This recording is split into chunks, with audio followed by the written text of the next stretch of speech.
Another issue here that I've run into is just the cost. I was working at a company where even small tools that we were looking at implementing, the cost would be enormous, right? Because you've got a pricing per seat with pretty much every off-the-shelf solution out there, every SaaS product out there, almost, right? Sometimes they have these plans with unlimited users, but most of the time, a solution that worked really great and solved the problems you needed it to at a small scale is no longer the right solution at a big scale as you add, 50 team members, 500 team members, 5,000 maybe, right? It's going to become really expensive to maintain your seats in that software.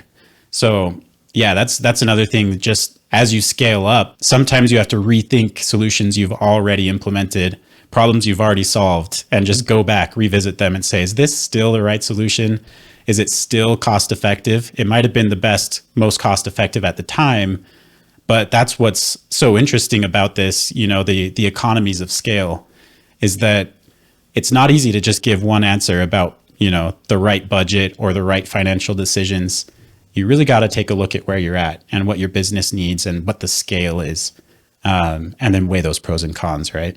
Exactly. Yeah. For example, you might find an off-the-shelf solution that solves literally all of your problems, but it might still be more affordable to build it from scratch if you have enough users, right? And the interesting thing is a lot of times, I don't think the executive team really understands the costs, the real costs, until it's mostly or fully implemented.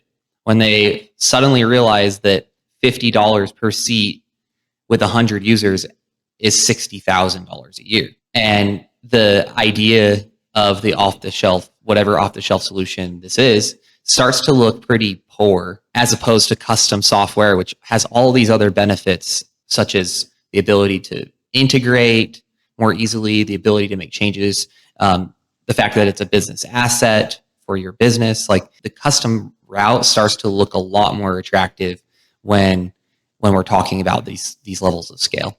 Yeah, what you just said, it's an asset long term for your business rather than, it's like renting versus owning, but it's with software. So you might spend, especially at the scales we were talking about, I have in the past signed contracts for corporations to use software that were hundreds of thousands of dollars a year. And at that point, it's like, well, maybe you'll spend a year's budget for this software to build the thing, but then you have it, right? Then it's yours. It's a long-term asset for the business. And the only ongoing cost at that point is just maintenance, the hosting, if you need to maybe integrate with a new system. And those are things you would have had to do anyway. Even with off-the-shelf solutions, you would have had to figure out how to integrate it with any new stuff that you're coming up with. So yeah, that's super true. I feel like a lot of business owners, it really makes sense to them, the difference between like an asset and a rental when we're talking about different types of assets. No construction company in their right mind is going to rent all of the tractors, right? That's just silly. They know that the tractor's going to run for 10, 15 years. These are going to be the maintenance costs. It makes more sense to buy them. And then they'll rent only to kind of fill the gaps, right? But I feel like there's almost a different mindset when it comes to software. Like, renting is the default option. And it doesn't have to be that way. It really doesn't. Why do you think that is? Have you come up with any theories? I think it's because people overestimate the cost of creating software. And I think there's a failure for people to think of software as an asset because it's not material. You can't like hold it in your hands. Yeah. And so I think that might be why it is. And then also we have how many massive corporations that are trying to push these pay per month models down our throats, right? Even Photoshop, which used to be pay for a license one time, you pick up the CD, right?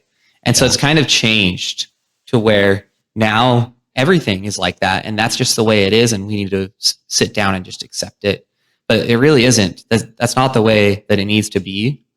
And I think that if more people realize that they can own something rather than rent it, and they thought of that, and that was the default mindset, then there'd be a lot more need for custom solutions. And I think that businesses overall would be happier because their solutions would be better and they'd end up paying less, over the long term.